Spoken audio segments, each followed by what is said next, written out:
Assalamualaikum warahmatullahi wabarakatuh. Salam dan bahagia Ibu Bapak Guru hebat. Saya Asih Winarni, calon guru penggerak angkatan 6 dari Kabupaten Rembang. Kali ini saya akan menyampaikan implementasi budaya positif serta diseminasi konsep-konsep inti budaya positif di sekolah kami.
Assalamualaikum warahmatullahi wabarakatuh. Bapak Ibu yang saya hormati, terima kasih atas waktu yang telah diluangkan. Pada kesempatan kali ini saya akan menyampaikan materi mengenai budaya positif. Jadi ini adalah salah satu kegiatan pada program pendidikan guru penggerak yang mana kami sebagai calon guru penggerak diharuskan untuk menyampaikan atau mendiseminasikan apa yang sudah kami peroleh selama 2 bulan ini. Selama 2 bulan ini itu kita menyelesaikan modul 1. Jadi di modul 1 itu ada 4 tahap. Ada modul 1.1 sampai dengan modul 1.4. Begitu Bapak Ibu, kita mulai ya. Nah, yang pertama kali disampaikan adalah bahwa bagaimana peran guru dalam menciptakan budaya positif di sekolah. Jadi guru itu berperan sebagai pamong yang menuntun kodrat yang telah dimiliki murid. Jadi sebetulnya pada awal program pendidikan guru penggerak itu disampaikan bahwa filosofi pendidikan menurut Ki Hajar Dewantara bahwa guru itu sebetulnya adalah melakukan 2 kegiatan, yaitu pengajaran dan pendidikan. Dalam hal pengajaran tentunya kita hanya menyampaikan materi, sedangkan pendidikan itu kita berperan menuntun. Jadi sejatinya kita itu menuntun kodrat yang sudah dimiliki anak-anak. Untuk apa? Untuk mencapai keselamatan dan kebahagiaan setinggi-tingginya. Maksudnya kodrat adalah bahwa anak itu sebetulnya lahir sudah mempunyai kodratnya sendiri-sendiri. Jadi anak bukan kertas putih yang selama ini kita kan kalau menganggap bahwa anak itu bagaikan kertas putih yang bisa kita tulisi. Sebetulnya tidak, bahwa anak itu lahir di kertas yang sudah ada tulisannya. Nah, tugas kita adalah menebalkan tulisan-tulisan yang ada sehingga yang muncul itu adalah tulisan-tulisan yang baik saja. Kita hanya menebalkan yang baik saja. Kemudian guru itu perannya adalah sebagai penuntun kodrat kodrat itu ada dua, yaitu kodrat alam dan kodrat zaman. Jadi dalam menuntun anak dalam pembelajaran itu kita harus menyesuaikan dengan kodrat alam. Artinya kodrat alam adalah kodrat pada anak sesuai dengan lingkungan sosialnya, sesuai dengan daerah di mana dia berada. Kemudian kita juga harus menyesuaikan dengan kodrat zaman, di mana kita menuntun anak itu untuk dia itu besok siap di zaman yang akan dia hadapi. Kita tidak bisa menuntun anak menyamakan dengan biar kamu cilik aku dididik dengan cara seperti ini. Kemudian kita samakan, kita mendidik anak kita dengan cara seperti itu tidak bisa. Karena anak itu sudah berbeda zaman dengan kita.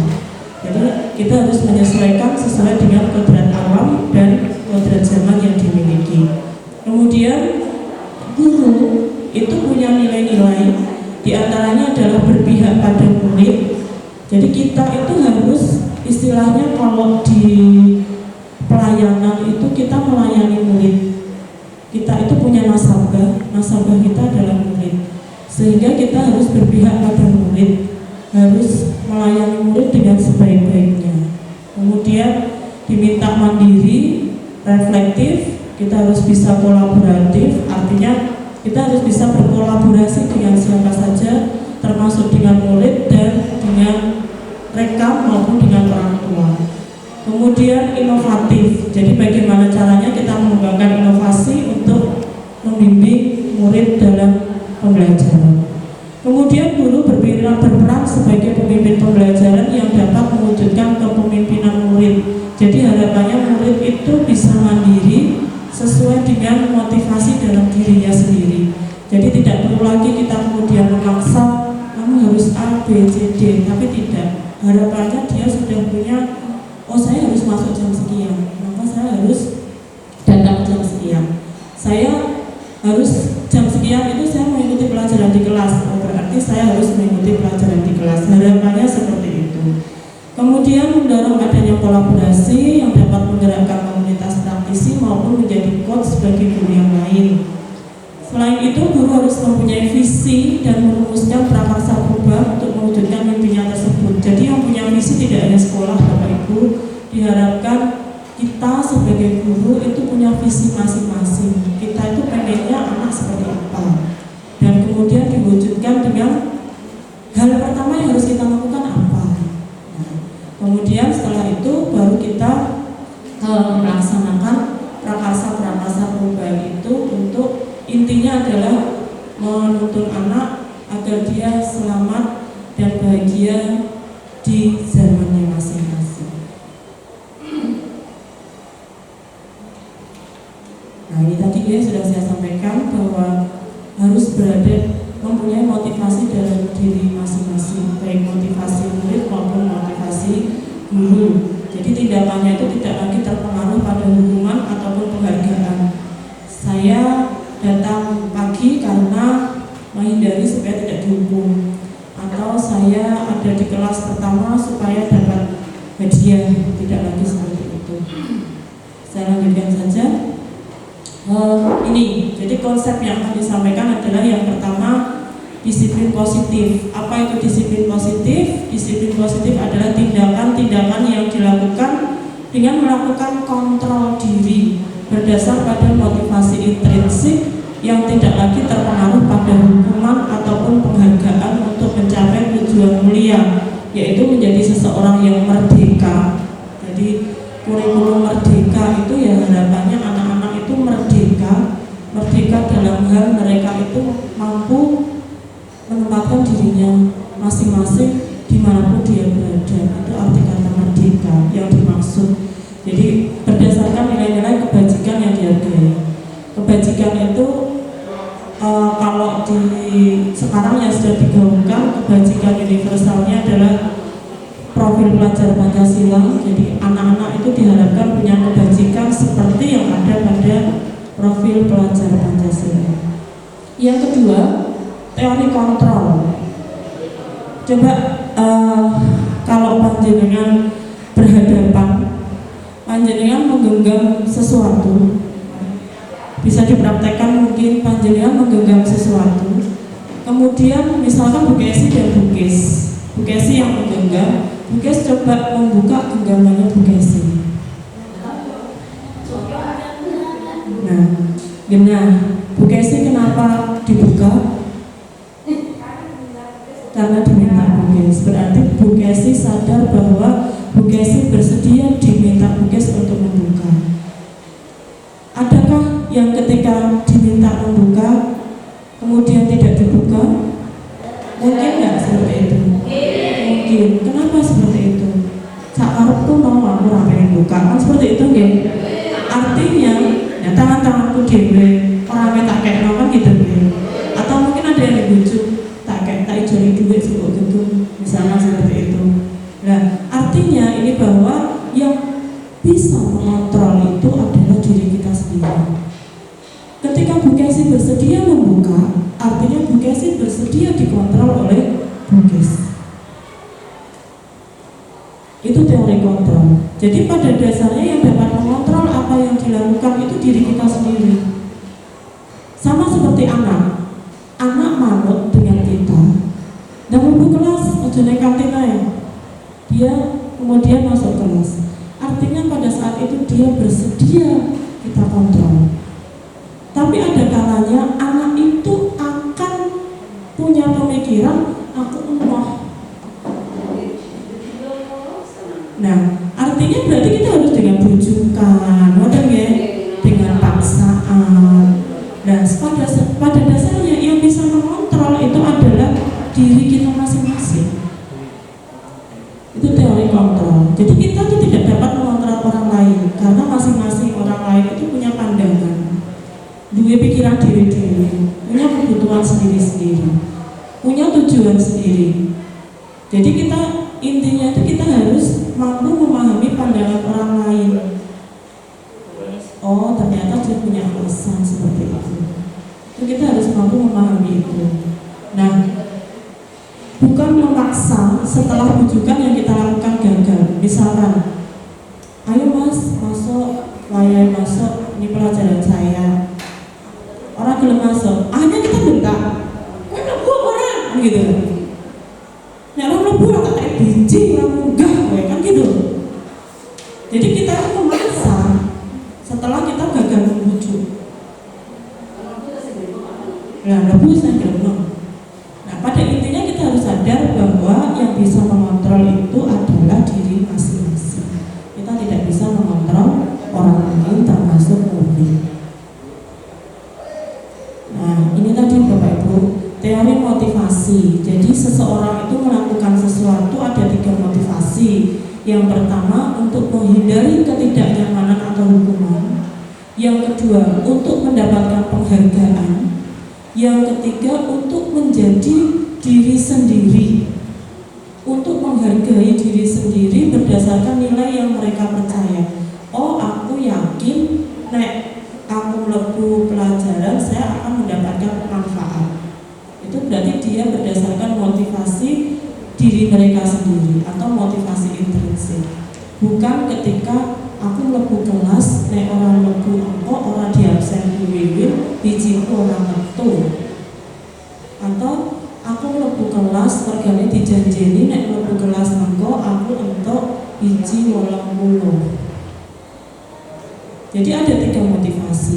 Motivasi menghindari ketidaknyamanan, mendapat imbalan atau penghargaan, dan motivasi intrinsik atau motivasi yang dipercayai diri mereka sendiri. Kemudian yang keempat, kaitannya dengan adanya hukuman, konsekuensi, dan restitusi. Jadi ada istilah hukuman, ada istilah konsekuensi, dan istilah restitusi. Hukuman itu bersifat tidak terencana atau tiba-tiba. Misalkan ada anak terlambat, dari mana kantin tuh push up 20 kali, itu tidak terencana, itu disebut sebagai hukuman. Jadi anak itu tidak tahu apa yang akan terjadi, dihukum. Bersifat satu arah, jadi hanya diberikan dari pihak guru, dan murid hanya menerima suatu hukuman tanpa melalui kesepakatan atau pengarahan nggak mungkin kita mau menghukum kok ngandani itu kan nggak mungkin. Nah, hukuman ini diberikan bisa berupa fisik maupun psikis, ya, disakiti dengan perbuatan ataupun dengan kata-kata. Jadi kata-kata itu juga bisa menjadi suatu hukuman.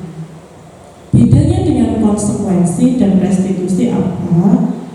Konsekuensi adalah sesuatu hal yang sudah terencana atau disepakati, sudah dibahas dan disetujui oleh murid dan guru, umumnya dibuat oleh pihak guru dan murid itu sudah mengetahui sebelumnya konsekuensi yang akan diterima bila ada pelanggaran. Pada konsekuensi, murid tetap dibuat tidak nyaman untuk jangka waktu pendek. Konsekuensi biasanya diberikan berdasarkan suatu data yang umumnya dapat diukur. Misal, setelah 3 kali tugasnya tidak diselesaikan pada batas waktu yang diberikan, atau murid biasanya mengobrol dan lain-lain, maka dia harus melaksanakan itu sementara temannya sudah pulang. Konsekuensinya tapi disepakati dulu. Nanti kalau tidak bisa mengumpulkan hari ini, yang lainnya boleh pulang, berarti kamu harus menyelesaikan sampai selesai. Itu konsekuensi. Bedanya disepakati dulu. Kalau hukuman tadi enggak. Kemudian restitusi itu proses menciptakan kondisi bagi murid untuk memperbaiki kesalahan mereka. Jadi kita mengajak anak untuk memperbaiki kesalahannya, sehingga mereka bisa kembali pada kelompok mereka. Merupakan proses kolaboratif yang mengajarkan anak untuk mencari solusi dan membantu murid berpikir tentang orang seperti apa yang mereka inginkan dan bagaimana mereka harus memperlakukan orang lain. Jadi kalau ada kesalahan, anak diajak diskusi, salahnya apa, kemudian bagaimana kamu mau memperbaikinya, kamu mintanya seperti apa. Nah, itu restitusi. Sulit memang sulit. Untuk kasus-kasus tertentu bisa, dan banyak kasus yang tidak bisa. Seperti itu. Nah, ini hukuman dan penghargaan. Jadi hati-hati Bapak Ibu. Penghargaan itu juga merupakan suatu hukuman. Misal, kita memberikan penghargaan kepada anak yang nilainya 100, kita tampilkan di depan kelas. Yang nilainya 100 adalah A, B, C, diberi hadiah. Itu adalah hukuman bagi siapa? Bagi anak-anak yang tidak mendapatkan nilai 100. Jadi sebetulnya penghargaan kita itu menghukum yang lain. Hukuman dan penghargaan hampir sebetulnya berbeda, tetapi sebetulnya penghargaan itu juga menghukum bagi mereka yang tidak bisa mencapai itu, kemudian akan mematikan kreativitas Allah sing dilemai sing sregep tok. Akhirnya kena mentalnya kan, nggak usah garap, orang-orang aku yang nanti koreksi kan ada. Jadi penghargaan kita itu tanpa kita sadari menghukum yang lainnya. Walaupun kita memberi penghargaan yang satu, yang lainnya tapi dia akhirnya mematikan kreativitas, terus jadi merusak hubungan antara anak yang kurang dan anak yang lebih. Yo, film terus kesayangannya Bu April gitu kan, akhirnya merusak hubungan antara anak. Itu hukuman dan penghargaan. Lanjut Bapak Ibu. Ini posisi kontrol. Nah, ini menarik ini nanti. Posisi kontrol. Kita sebagai seorang guru itu punya 5 posisi kontrol. Kita sebagai penghukum, sebagai pembuat merasa bersalah, sebagai teman, sebagai pemantau, atau sebagai manajer. Panjenengan ini berada pada posisi yang mana? Penghukum, pemantau, pembuat merasa bersalah, teman, atau manajer. Nah, jadi penghukum itu biasanya menggunakan hukuman fisik atau verbal. Ya, orang yang menjalankan posisi penghukum mengatakan bahwa sekolah itu memerlukan sistem atau alat yang dapat lebih menekan murid lebih dalam lagi. Dia akan berkata, manut orang be aku, gitu ya, patuhi aturan saya atau awas, gitu kan. Kemudian kamu itu selalu saja salah, selalu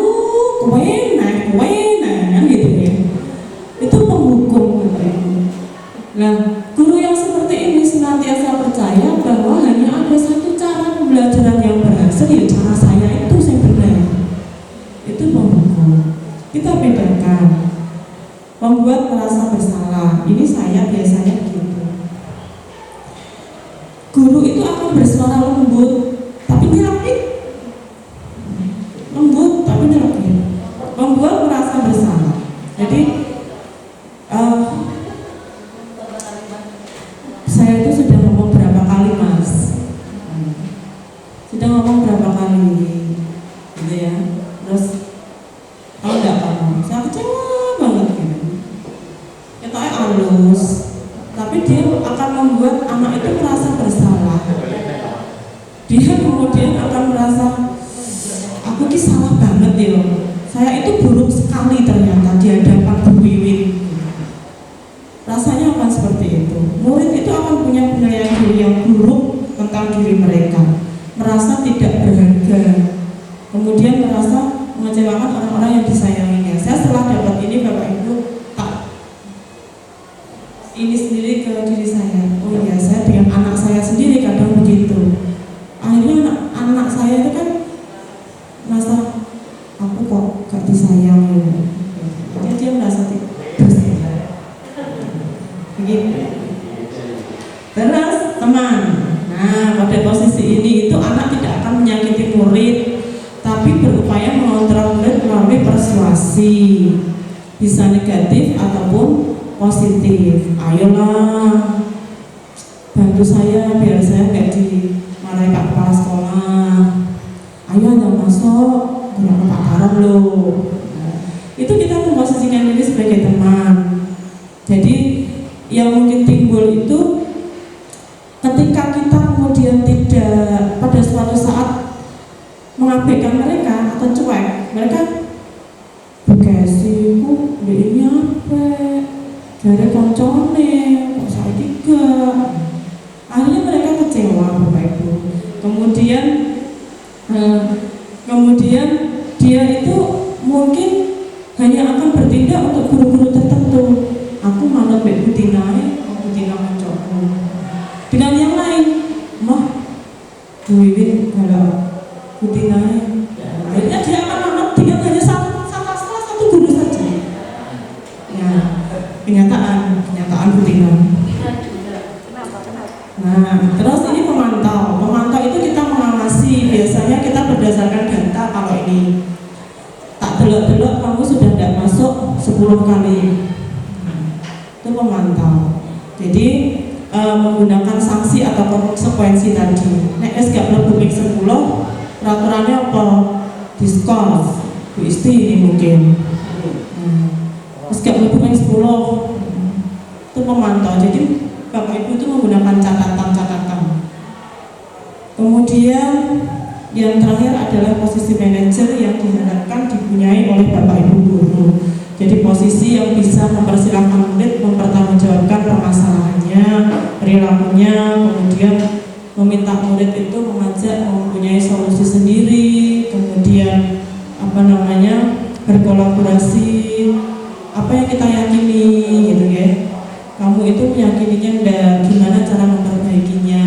Itu yang diharapkan itu seperti itu. Ini harapannya. Kita simak videonya dulu ya.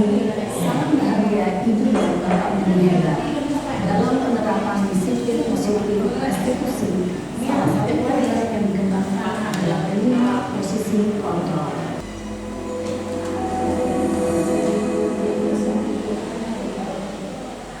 5 posisi kontrol itu adalah 1. Posisi penghitung, 2. Posisi pembuat dasar masalah, 3. Posisi teman, 4. Posisi pemantau atau monitor, dan 5. Posisi manajer.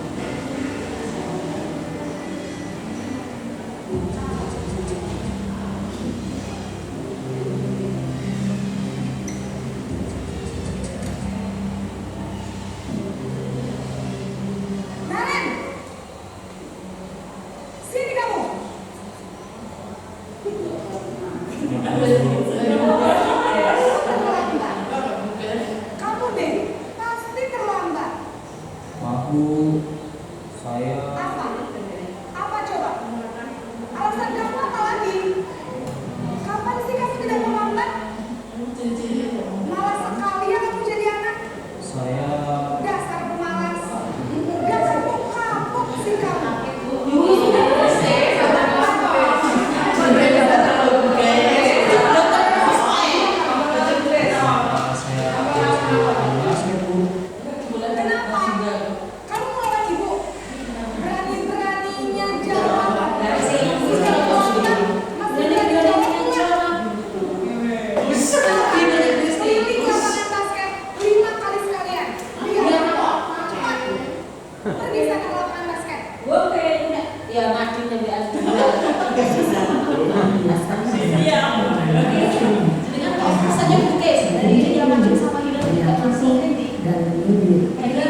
Bu. Selamat pagi Naren. Maaf Bu, saya terlambat. Ya, sekolah masuknya jam 7, sekarang sudah jam 7.12. Jadi sekarang bagaimana ini Naren? Maaf Bu, saya lupa setelah alarm saya semalam. Baiklah, menurut kamu, keyakinan sekolah yang mana yang memang meningkatkan? Menghargai diri sendiri dan orang lain mungkin ya Bu. Jadi, apakah Naren meyakini prinsip saling mengenal tersebut? Iya Bu, saya meyakininya. Apakah Naren bisa memperbaiki masalah keterlambatan ini? Bersedia Bu. Bagaimana kamu akan memperbaiki masalah keterlambatan ini? Saya akan coba untuk tidak lupa menyetel alarm saya Bu. Baik, kalau Naren lupa menyetel alarm di rumah, ada orang yang kira-kira bisa bantu mengingatkan tidak? Ada Bu, kakak saya, Kak Emma. Ada lagi selain Kak Emma? Selain Kak Emma, ada ibu saya. Baik, jadi yang mengingatkan Naren adalah Kak Emma dan Ibu Maria. Kira-kira akan mulai start alarm kapan nih Naren? Setelah pulang sekolah, akan segera saya lakukan. Baik, jadi Naren akan setel alarm untuk bangun besok pagi dan akan diingatkan oleh kakak dan ibunda Naren ya. Ada lagi yang mungkin perlu dilakukan Naren agar tidak terlambat bangun lagi. Tidak ada Bu. Baik Naren, terima kasih untuk kerjasama kamu. Sekarang kamu perlu kembali ke kelas untuk belajar. Baik Bu, terima kasih. Posisi ini Ya, itu Bapak Ibu jadi 5 posisi kontrol ya, videonya seperti itu. Kita berada pada posisi yang mana kadang juga kita nggak tahu seperti apa kita setiap hari, dan atau mungkin kadang kita pada posisi A, kadang pada posisi B gitu ya, tergantung yang dihadapi seperti apa. Dihadapi yang wajib atau halal, kita seperti apa. Kemudian 5 kebutuhan dasar manusia ini Bu Farida, Bu Isti, Bu Septi mungkin lebih paham bahwa ada beberapa teori tentang kebutuhan dasar, ada teori Maslow, ada teori, kalau ini teori Gaussen yang dipakai itu ada 5. Jadi orang itu melakukan segala sesuatu karena punya 5 kebutuhan. Yang pertama survive atau kebutuhan bertahan hidup, termasuk makan, sandang, papan itu bertahan hidup. Kemudian kebutuhan untuk diterima atau kasih sayang, kebutuhan pengakuan atas kemampuan atau penguasaan, kebutuhan akan pilihan atau kebebasan, dan kebutuhan akan kesenangan. Jadi kalau anak-anak kita keluar dari kelas ke kantin itu berarti dia sedang memenuhi kebutuhan yang mana. Itu bisa kita cek betul-betul karena kebutuhan bertahan hidup atau dia kebutuhan akan kebebasan atau kesenangan. Itu bisa kita lihat, dan tidak akan berhenti sebelum kebutuhan itu terpenuhi. Itu semua, tidak ada murid saja, tapi semua dari kita juga seperti itu. Kita sedang berada pada kebutuhan yang mana. Nah, itu bisa terlihat sebelum Bapak Ibu. Kemudian keyakinan kelas ini tadi yang saya sampaikan, sebaiknya kita membuat keyakinan ini sebelum pembelajaran. Jadi keyakinan di kelas bukan peraturan, tetapi keyakinan yang disepakati antara murid dengan guru. Dengan begitu nanti kita akan lebih enak ketika menghandle murid, itu akan lebih enak. Sudah saya praktekkan. Jadi ketika anak-anak Bu hari ini diterangkan mawon, iya oke, kalau saya menjelaskan berarti kamu harus bagaimana? Saya tanya seperti itu. Ya memperhatikan Bu. Selain itu mendengarkan, memperhatikan berarti tidak boleh main HP, tidak boleh ngomong diri, nggak boleh tidur. Oke, terus apalagi menyimak, ya apalagi mereka sendiri yang buat. Kemudian ketika ada seseorang yang mungkin ngomong diri atau apa, temannya itu akan ngelokke, atau kita sendiri mudah untuk ngelokke. Jadi nek tak terangke memperhatikan. Oke, akhirnya mereka dengan mudahnya untuk kembali ke keyakinannya masing-masing. Itu sebetulnya di sekolah juga harus seperti itu Bapak Ibu. Jadi kita tidak boleh membuat tata tertib itu tanpa persetujuan orang tua ataupun siswa. Tata tertib yang kita buat itu sebaiknya juga disetujui oleh siswa di awal, disetujui oleh orang tua, supaya itu menjadi mudah dalam pelaksanaannya. Bisa ditempel di dinding, itu kalau SD ya mungkin karena gurunya hanya satu. Kalau kita gurunya banyak kan ya mungkin di keyakinan kelasnya pelajaran IPAS, di keyakinan kelasnya pelajaran DKV, ini keyakinan kelasnya seni budaya kan nggak mungkin. Jadi kita cukup dengan anak-anak, mungkin setiap pembelajaran kita ingatkan kembali harusnya seperti itu. Nah ini keyakinan kelas itu tidak boleh kalimat negatif, tidak boleh tidur, tidak boleh. Harusnya kalimatnya yang positif. Jadi memperhatikan. Kemudian jangan berlari. Sama seperti kalau kita ngandani anak kecil kan gitu. Jangan berlari, saya diingat-ingat belakangnya lari. Jadi kita sebaiknya mengingatkan dengan jalan saja. Karena kalau kita jangan berlari, saya dilek burine. Jadi menggunakan kalimat positif. Terus segitiga restitusi ini adalah cara menangani masalah. Tadi ketika kita menghadapi masalah anak, sebagai manajer kita bisa melaksanakan segitiga restitusi, dan saya yakin semua Bapak Ibu sudah pernah melaksanakan ini walaupun tidak dalam ketiga tahapannya. Yang pertama menstabilkan identitas, menanyakan anak, kemudian memvalidasi tindakan yang salah, ini yang sering tidak dilakukan. Jadi kita boleh memvalidasi tindakan yang salah. Kenapa terlambat? Saya terlambat bangun, keringan. Oke, saya juga pernah. Jadi artinya kita memvalidasi tindakannya itu nggak salah-salah banget. Salah tapi yo kita akui kesalahannya. Kemudian menanyakan keyakinan harusnya bagaimana. Nah, ini boleh dilakukan, tetapi tidak semuanya. Boleh kita melakukan ini. Jadi posisi manajer tadi yang penting. Kemudian cara berpikir ini adalah refleksi pada diri saya sendiri, bahwa setelah mempelajari ini berarti kita itu harus menciptakan budaya positif dengan cara yang pertama bisa dilakukan adalah membuat keyakinan kelas, supaya anak-anak itu bisa dengan mudah meyakini bahwa saya harus seperti apa. Kemudian seharusnya menjadi posisi manajer, menggunakan restitusi walaupun sulit. Kemudian lagi pengalamannya ini, pengalaman saya ketika mencoba menjadi manajer atau menggunakan restitusi, saya sudah coba mengambil testimoni dari anak-anak. Ada yang mengatakan bahwa kurang tegas.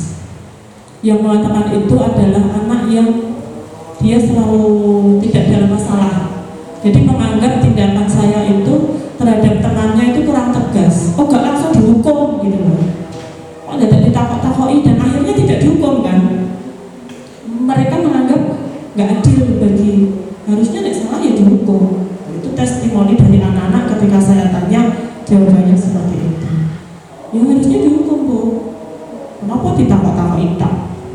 Itu anak-anak yang tidak melanggar yang seperti itu testimoninya. Ini pengalaman saya ya. Jadi sebetulnya ini harus sinkron antara guru dengan sekolah. Harusnya seperti itu. Oke, monggo.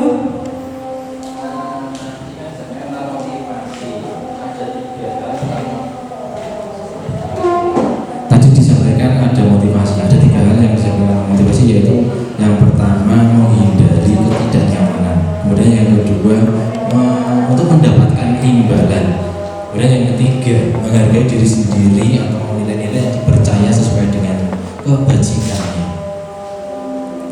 Biasanya memang yang ini jadi pertanyaan dari saya sendiri, artinya enaknya itu memberikan motivasi itu yang seperti apa? Apakah kita harus memilih pilihan yang pertama tadi, pilihan yang kedua, atau pilihan yang ketiga? Tetapi ketika misalkan ternyata kita dihadapkan pada pilihan yang ketiga, menghargai diri sendiri atau nilai-nilai yang dipercaya, misalkan ternyata nilai-nilai yang dipercaya kebajikannya itu tidak sesuai dengan katakanlah kebajikan universal. Nah itu bagaimana? Misalnya begitu. Ya itu pertanyaan. Yang pertama tadi kita kita harus memilih atau perlu memilih atau tidak. Kemudian yang kedua, kalau misalnya ternyata pilihannya yang ketiga, ternyata pilihan motivasinya tidak sesuai dengan kebajikan universal saja. Oke, terima kasih. Oke, terima kasih Pak. 3 teori motivasi itu adalah teori bahwa setiap tindakan seseorang itu pasti didasari oleh motivasi. Nah, motivasinya itu bisa motivasi menghindari ketidaknyamanan, bisa motivasi ingin mendapatkan penghargaan, atau bisa motivasi memang sudah diyakini sesuai dengan nilai-nilai keyakinan yang benar. Artinya punya motivasi secara individu. Contohnya itu tidak harus memilih Pak. Artinya itu teori yang menunjukkan kepada kita bahwa setiap tindakan kita itu untuk 3 motivasi itu paling tidak. Artinya misalnya saya berangkat pagi itu kadang ada motivasi memang, oh iya aku kudu mangkat isuk. Berarti kan motivasi berdasarkan dari dalam diri saya yang saya yakini memang sebagai seorang guru ya harusnya begitu, yang benar gitu. Ada kalanya saya punya motivasi, ini jujur Bapak Ibu, ada kalanya saya punya motivasi, aku tak mangkat isuk kan biasanya Pak Tarom naik Senin isu-isu yang ngarep. Berarti saya motivasi saya adalah untuk mendapatkan penghargaan dari kepala sekolah. Ada kalanya saya punya motivasi, aku gak main mangkat isu, wargane nek mangkat isu aku mesti konjoku gerbang. Nah, berarti kan motivasi saya untuk menghindari ketidaknyamanan.